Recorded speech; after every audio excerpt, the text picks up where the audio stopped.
Hello everyone and welcome back to the Bibliotek. My name is Vervain and today I am in the historical fiction section to talk about our latest acquisition, which is Wakenhyrst by Michelle Paver. This book is published by Head of Zeus and the cover art is by Edward Betterson. I will leave information in the description section if anyone is interested. Alright, so what's this book about? Well, it's historical fiction set in Edwardian Suffolk, and this is classed as a Gothic novel. In terms of what it's about, it really reminds me of that saying, why are old wives' tales called that when old men's tales are called religion and philosophy? And I really think that's a relevant sort of saying for this book, because it's about patriarchy and it's about a woman's place within a patriarchal society and how women were underestimated and their work was devalued. It's a little bit about the hypocrisy of some religious people, and it's not very much about witchcraft or the supernatural, which I actually thought was quite surprising, because if you look at the cover of the book and if you read the blurb, it looked like it was going to be a paranormal book. So if we have a closer look at the cover, we can see that we have the symbol for sulfur, we have some pentagrams, we have a couple of dragons, we have a couple of worms. Then if we look a little bit higher, we have this Edwardian mansion surrounded by, it looks as if it's in a graveyard, it seems to be in the middle of the night. And you can see that the book is finished with all of this silver detail, and silver of course is linked to the moon and feminine energy.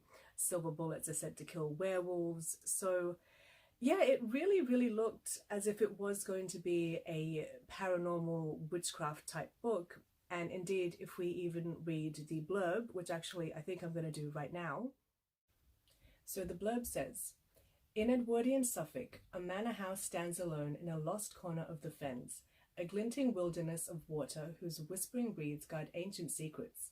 Maud is a lonely child growing up without a mother, ruled by a repressive father. When he finds a painted medieval devil in a graveyard, unhallowed forces are awakened. Maud's battle has begun. She must survive a world haunted by witchcraft, the age-old legends of her beloved fen, and the even more nightmarish demons of her father's past. But having read that and having seen the cover art, I thought, okay, yeah, this is going to be right up my alley. I really like all things, paranormal, witchcraft, horror, that type of stuff. And then when I read it, it was really about patriarchy and maybe even feminist literature, I don't know. But yeah, it's not really what I was expecting. It's not really the kind of genre that I am interested in. Although that being said, it is well written. I think that Michelle Paver is a really engaging author. So even when I got to the point where I went, hey, this is not what I thought it was, I still wanted to continue reading. It was still an interesting book. Okay, so moving on, what actually is this book about? What goes on? Let's be a little bit more specific. So our protagonist is a girl named Maud, and she is a recluse, and she is the daughter of this infamous painter who one day, seemingly out of nowhere, committed murder and then was confined to an asylum and then spent his life painting these really detailed, fantastical kind of paintings, similar to the kind of stuff that Hieronymus Bosch paints. So Maud was home when her dad committed this murder. She was about 15 years old, but since then she hasn't spoken to anyone about it, and she has locked herself up in the family home. And there's a whole heap of intrigue and speculation about why her father committed the murder and what does she know. And recently all these journalists have been writing all these sensational pieces about her and making up all these kinds of rumors. So she reaches out to one of them and says, look, what you've written is rubbish. Come to my house and I will tell you everything. And that is what Wakenhyrst is. It's Maud saying, okay, this is my life. Let me tell you about my family.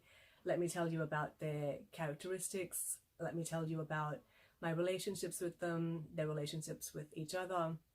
It's about how she remembers her mum and what a woman's place was in a patriarchal society, what a wife was expected to do and to be in that kind of society. It's about Maud's relationship to the land and the fens and the house. She feels very attached to her home. And it's not very much about witchcraft or the paranormal. There's one character who's, I think, you know, as close as you're going to get to meeting a real witch in the book, and she is what I would consider a real witch. And I think it was Scott Cunningham who has this quote. I don't remember it word for word, so I will paraphrase, but it's something along the lines of, there's nothing paranormal about magic. When you get right down to it, it's really quite normal.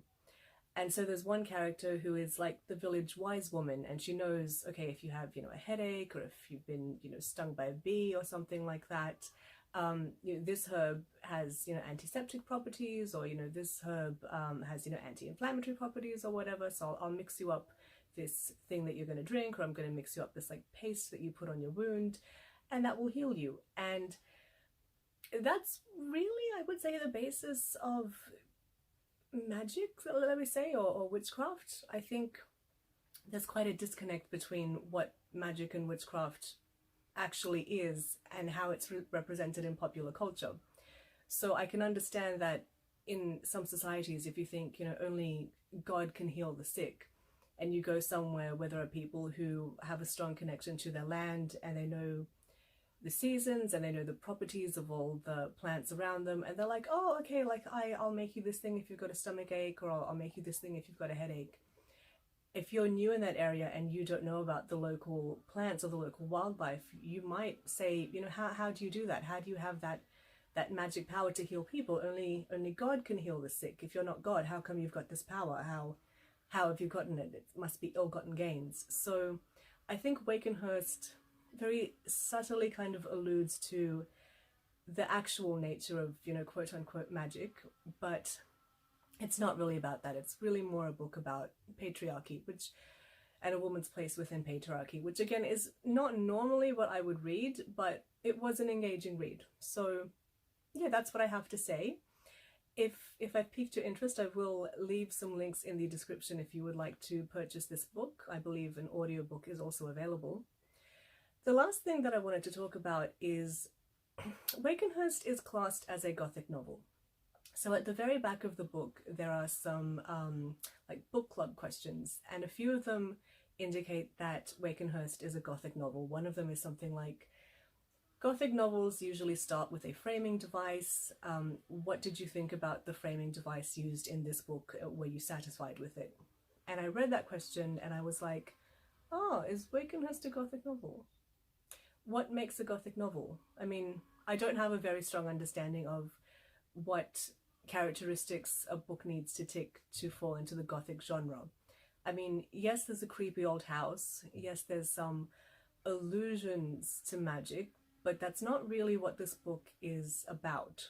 So yeah, let me know in the comment section if you have read this book. Do you class it as a Gothic novel? Or if you have a really strong understanding of what that genre entails, let me know what the checklist is, and yeah, let's see, let's compare notes. Let's see, is Wakenhyrst a Gothic novel? Alright, so that's it for today. Thank you for dropping by, and maybe I will see you next time.